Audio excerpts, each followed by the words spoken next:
तो अब हम लोग पढ़ेंगे पावर पॉइंट में हमारा अगला ऑप्शन है जो स्लाइड शो टैब का।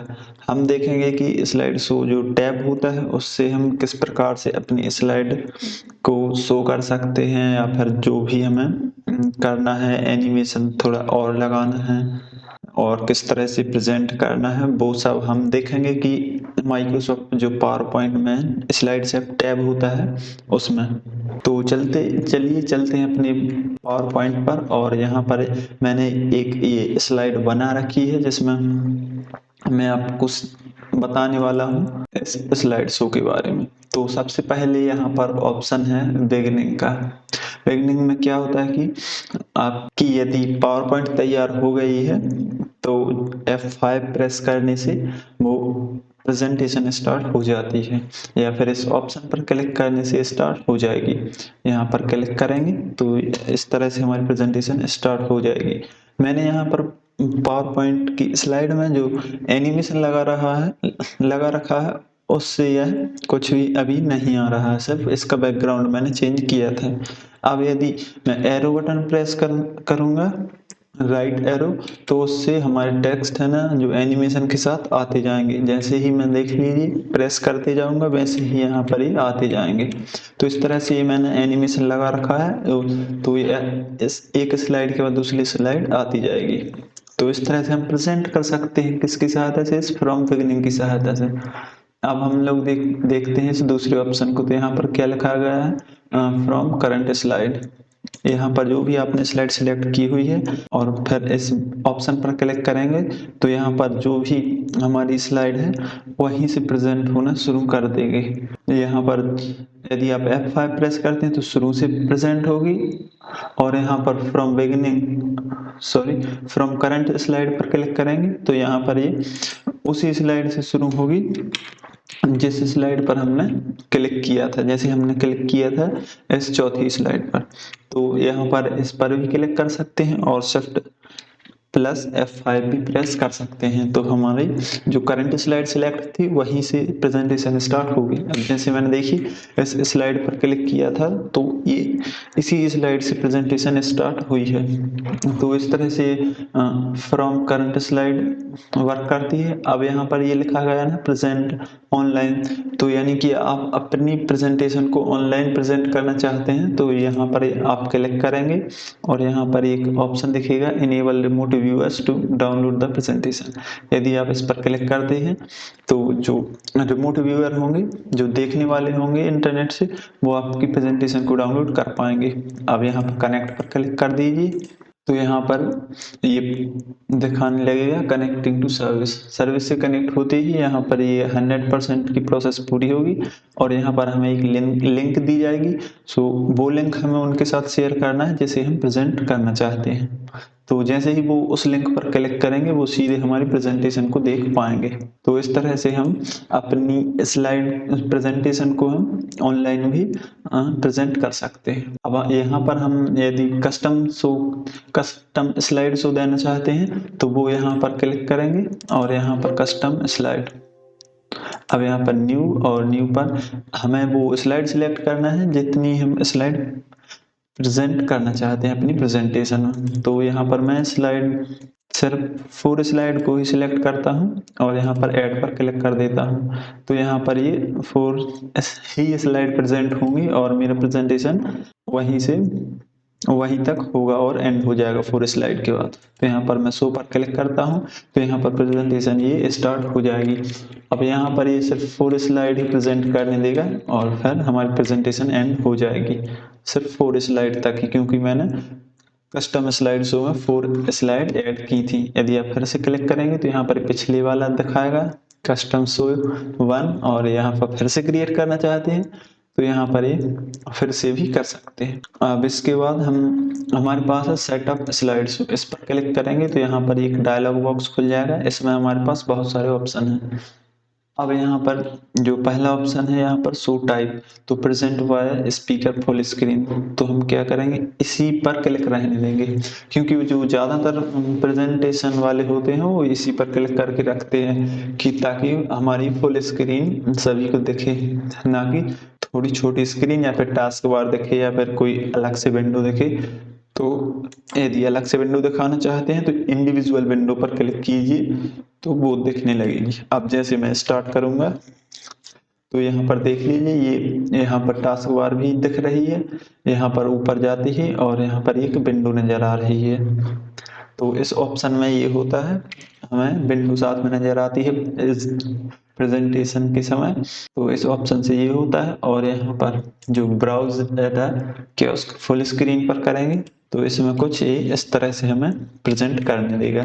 यहाँ पर देख लीजिए कोई भी एनिमेशन वर्क नहीं कर रहा है इस वाली ऑप्शन पर। तो यहाँ पर जो पहला ऑप्शन है इसी पर क्लिक रहने देते हैं और ओके कर देते हैं। अब यहाँ पर देख लीजिए ये सभी वर्क कर रहे हैं। तो इस तरह से ये तीनों ऑप्शन वर्क करते हैं। अब यहाँ पर जो शो ऑप्शन है, इस शो ऑप्शन में यहाँ पर देख लीजिए ये लिखा गया है लूप कंटिन्यूअसली अंटिल एस्केप। यदि यहाँ पर जब तक आप एस्केप प्रेस नहीं करेंगे ये तब तक हमारी प्रेजेंटेशन जब पूरी भी हो जाएगी तो हमारी स्लाइड को दोहराता जाएगा। तो इस पर क्लिक करेंगे तो यही होगा। यदि नहीं क्लिक करेंगे तो जो लास्ट स्लाइड होगी उसके बाद यहाँ पर प्रेजेंटेशन एंड हो जाएगी। और एस्केप की प्रेस करेंगे तो भी हमारे प्रेजेंटेशन लास्ट स्लाइड आने से पहले ही एंड हो जाएगी। अब यहाँ पर ये लिखा है शो विदाउट नरेशन। नरेशन क्या होता है? ऑडियो होता है। तो बिना ऑडियो के हमें अपनी प्रेजेंटेशन यहाँ पर ये शो करने देगा। अब यहाँ पर जो अगला ऑप्शन है शो विदाउट एनिमेशन। यदि आप इस स्लाइड में जो एनिमेशन लगाया है उसको अभी बिना एनिमेशन के ही प्रेजेंट करना चाहते हैं तो यहाँ पर शो विदाउट एनिमेशन पर क्लिक कीजिए और यहाँ पर ओके कर दीजिए। तो अब इसके बाद देखिए यहाँ पर कोई भी एनिमेशन नहीं आया, सिर्फ यह नॉर्मली ही प्रेजेंट होगी। तो यहाँ पर जैसा आपको अच्छा लगे। ज़्यादातर मैं चाहूँगा कि आप यदि कोई रिकॉर्डिंग कर रहे हैं, एजुकेशनल वीडियो बना रहे हैं तो यहाँ पर एनिमेशन का यूज़ करें। अब इसके बाद नेक्स्ट ऑप्शन है डिसेबल हार्डवेयर और ग्राफिक एक्सेलरेशन। और तो ये सारी सेटिंग डिफ़ॉल्ट होती हैं, आप इनको अपनी जो भी आपको अच्छी लगे वो सेट कर सकते हैं। अब जैसे यहाँ पर शो स्लाइड हैं, यहाँ पर जो भी आप जैसे मेरे पास जितनी भी स्लाइड हैं उनमें से जितनी भी आप सिलेक्ट करेंगे सिर्फ वही प्रेजेंट होंगी। तो इस ऑप्शन से ये चीज होती है। और इसके बाद यहाँ पर ये पेन कलर, तो जो डिफॉल्ट पेन कलर होता है वो होता है यहाँ पर रेड, तो वो आप यहाँ से चेंज कर सकते हैं। मैंने येलो कर लिया है। और जो पॉइंटर पेन होता है लेजर पॉइंटर, उसका कलर रेड ही रहने देता हूँ। अब यहाँ पर एडवांस स्लाइड में यहाँ पर टाइमिंग का उपयोग कर सकते हैं या फिर मैनुअली भी आप कर सकते हैं। तो दोनों का यूज कर सकते हैं। टाइमिंग सेट करने के लिए हम यहाँ पर क्लिक करेंगे या तो फिर रिहर्स टाइमिंग और या फिर रिकॉर्ड स्लाइड शो।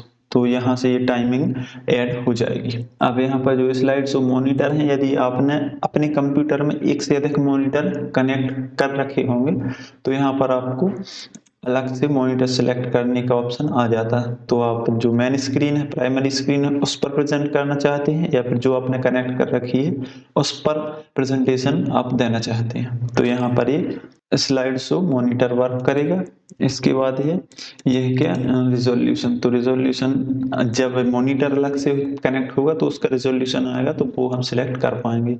अब यहाँ पर जो यूज प्रेजेंटेशन व्यू है, मैं इसको आपको एक बार दिखा देता हूँ। यहाँ पर ये तभी दिखेगा जब आप अलग से एक मॉनिटर लगा कर रखेंगे, तो इसको अभी हम यूज नहीं कर पाएंगे। अब यहाँ पर एक और ऑप्शन है हाइड स्लाइड।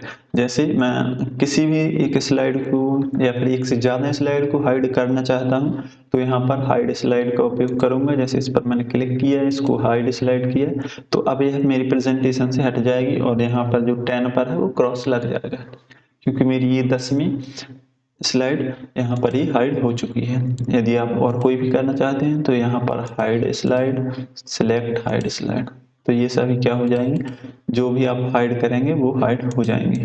मैं इनको अनहाइड कर देता हूँ क्योंकि मुझे कोई भी स्लाइड को हाइड नहीं करना है। जैसे इसको भी मैं अनहाइड कर देता हूँ तो ये हो जाएंगे। अब यहाँ पर ये एक ऑप्शन आता है रिहर्स टाइमिंग का, तो यदि आप इस पर क्लिक करेंगे, जैसे मैं करता हूँ इस पर क्लिक, तो यहाँ पर ये प्रेजेंटेशन स्टार्ट हो जाएगी और यहाँ पर ये रिकॉर्डिंग का बटन आ जाएगा। तो यहाँ पर ये रिकॉर्डिंग नहीं, एक्चुअली हमारे क्या एक एनिमेशन की तरह वर्क करती है। जैसे आप कुछ भी इस पर ड्राइंग करेंगे या फिर कुछ भी करेंगे तो ये हर एक स्लाइड के साथ इसकी टाइमिंग ऐड होती जाएगी, और यह फिर जब आप स्लाइड को सेलेक्ट करेंगे तो यह ऑटोमेटिकली उतने टाइम के बाद दूसरी स्लाइड आती जाएगी। जैसे मैंने पिछली स्लाइड को टाइम दिया है कितने सेकंड, 28 सेकंड, और इस स्लाइड को जितना भी समय दूंगा यह उसी प्रकार से पूरा रिकॉर्ड हो जाएगा। जैसे मैंने टाइम दिया कितना, इसको दे दिया कुछ, ऐसे ही मैं थोड़ा थोड़ा सभी को दे दूंगा टाइमिंग, तो यह टाइमिंग ऐड हो जाएगी सभी स्लाइड में। जैसे मैंने इन सभी को तो कम ही दिया है। अब इसके बाद मैं यहाँ पर यस कर देता हूँ, तो यहाँ पर ये रिहर्स टाइमिंग ऐड हो जाएगी।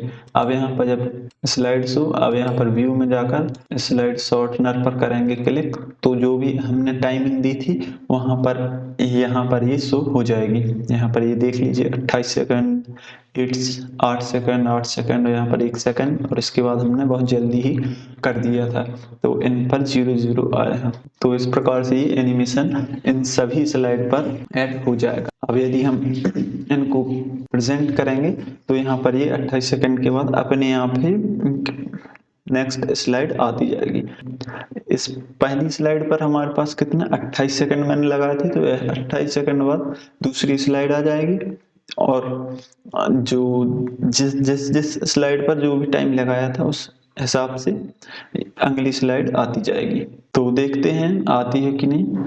यहाँ पर ये देख लीजिए अपने आप ही आ रहा है, जितना भी हम लोगों ने टाइम दिया था उतना ये अपने आप से आती जाएगी। यहाँ पर ये देख लीजिए आ रही है। यहाँ पर ये मैं कुछ भी अभी प्रेस नहीं कर रहा हूँ, जितना मैंने टाइमिंग दिया था वो अपने आप उतना ले लेगा और प्रेजेंटेशन पूरी कर देगा। वैसे अब ये जैसे अपने आप एनिमेशन चल रहा है, जब भी आप एनिमेशन देते हैं तो आपको साथ में बोलते जाना है, और ये अपने हिसाब से टाइमिंग सेट करते जाना है कि मुझे कौन सी स्लाइड पर कितना बोलना है। तो यहाँ पर ये अपने आप ही स्किप होती जाएगी। तो इस तरह से हम रिहर्स टाइमिंग का यूज कर सकते हैं। अब हम लोग देखते हैं रिकॉर्ड स्लाइड शो। तो हम यहाँ पर इसको नॉर्मल व्यू में कर देते हैं और यहाँ पर स्लाइड शो और रिकॉर्ड स्लाइड शो, इस पर जैसे ही क्लिक करेंगे तो यहाँ पर select what you want to record before you beginning recording, slide the and animation timing। तो स्लाइड को एनिमेशन टाइमिंग के साथ यहाँ पर रिकॉर्ड करना है, और नरेशन इंक एंड लेजर, तो यहाँ पर जो पॉइंटर है उसके साथ जो आप लिखेंगे वो सभी साथ में रिकॉर्ड करना है। तो हम इस रिकॉर्डिंग का उपयोग करेंगे। सिर्फ यहाँ पर हमें स्लाइड की ट्रांजिशन को रिकॉर्ड करना है तो हम रिहर्स टाइमिंग का यूज करेंगे। यदि आपको यहाँ पर जो ड्राइंग करनी है, यदि स्लाइड पर यदि आप कोई भी एजुकेशनल वीडियो बना रहे हैं तो हमें इस पर ड्राइंग की ज़रूरत पड़ती है, तो हम वो ड्रॉ भी कर सकते हैं, तो ये अपने आप हमारे पास एनिमेशन में ऐड हो जाएगा। जैसे यहाँ पर हम स्टार्ट रिकॉर्डिंग पर क्लिक करते हैं तो इस प्रकार से ये हमारे पास आ जाएगा। अब मैं यहाँ पर पेन को सिलेक्ट करता हूँ, पेन को सिलेक्ट करता हूँ और यहाँ पर कलर चूज करता हूँ। तो इस तरह से ये देख लीजिए ये पीला कलर है तो कुछ थोड़ा कम ही दिख रहा है, इसीलिए मैं यहाँ पर रेड कर लेता हूँ। तो यहाँ पर ये देख लीजिए इस तरह से ये ड्राइंग कर पा रहा है। अब जैसे ही मैंने ये यहाँ पर ड्राइंग स्टार्ट कर दी है, इसी प्रकार से ये ड्राइंग जो एनिमेशन के साइड में जो ट्रांजिशन टैब है वहाँ पर ऐड हो जाएगी। हर एक स्लाइड में जो जिस स्लाइड में आप ड्राइंग करेंगे उस स्लाइड में ये ड्राइंग ऐड हो जाएगी। तो ये सेम एज वर्क करता है किसकी तरह, रिहर्स टाइमिंग की तरह। तो यहाँ पर ये मैंने इसको एंड कर दिया है। तो अब देखते हैं ट्रांजिशन में जाके, सॉरी यहाँ पर व्यू में जाकर शॉर्टर व्यू, तो यहाँ पर ये देख लीजिए यहाँ पर ये इसमें 29 सेकंड और यहाँ पर थर्ड स्लाइड में 15 सेकंड ऐड हो गए हैं। तो यहाँ पर ये ड्राइंग के साथ ऐड हुए हैं। अब मैं इसको रन करता हूँ, प्रेजेंट करता हूँ, तो यहाँ पर ये कुछ टाइम लेगा और अपने आप ही ड्राइंग स्टार्ट कर देगा। जैसे यहाँ पर ये अपने आप ही चल रही है। सबसे पहले आएगा oops इन पाइथन। अब यहाँ पर जो ड्राइंग देख लीजिए कुछ आ रही है। इसके बाद मैंने क्या किया था, कलर चेंज किया था, तो यहाँ पर ही कलर चेंज हो जाएगा और यह सभी ऑटोमेटिकली ही वर्क कर रही है। इसके लिए मुझे कुछ नहीं करना पड़ रहा है, ये देख लीजिए सिर्फ अपने आप ही सब आता जाएगा। आप जहाँ भी ड्राइंग करेंगे वहाँ ड्राइंग आएगी और जहाँ एनिमेशन लगाया था वो एनिमेशन आ जाएगा अपने आप ही। जैसे कि मैंने यहाँ शायद से ड्राइंग की थी तो यहाँ पर ये ड्रॉ हो रहा है। तो इस तरह से हम ड्राइंग का यूज़ करते हैं किसके लिए, यहाँ पर रिकॉर्ड स्लाइड शो के। तो हम इस तरह से हम एनिमेशन को रिकॉर्ड कर सकते हैं। अब यहाँ पर ये देख लीजिए प्ले विथ नरेशन। तो यहाँ पर होवर करते ही आपको एक यहाँ पर सेंटेंस आ जाएगा, play back audio narration and laser pointer gesture during your slide show and you can record narration and gesture by clicking record slide show.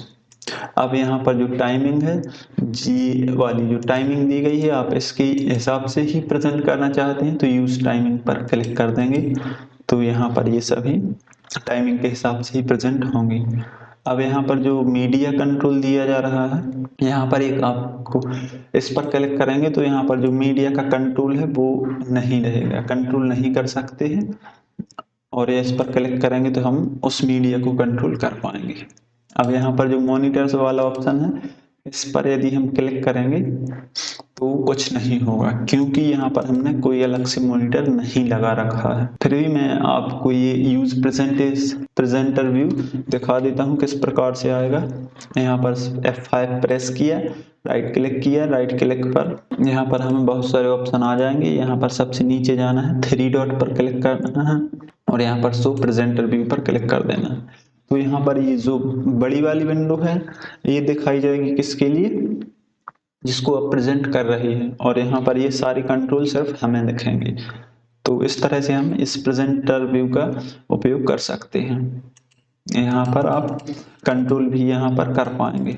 यहाँ पर देख लीजिए मैं कंट्रोल कर पा रहा हूँ। तो इसको मैं कट कर देता हूँ और इसके लिए मैं डोंट सेव करता हूँ। तो यहाँ पर ये एग्जिट हो जाएगी। तो हम लोगों ने देखा कि किस तरह से हम पावर पॉइंट में जो स्लाइड शो टैब होता है इसका यूज कर सकते हैं किस तरह से, और एनिमेशन लगा सकते हैं किस तरह से, और ट्रांजिशन लगा सकते हैं, और किस तरह से हम अपनी स्लाइड को प्रेजेंट कर सकते हैं, और जो अलग से मॉनिटर लगाए हुए हैं उस पर वर्क कर सकते हैं। तो ये सभी सीखा हमने अपने पावर पॉइंट पर स्लाइड शो टैब में।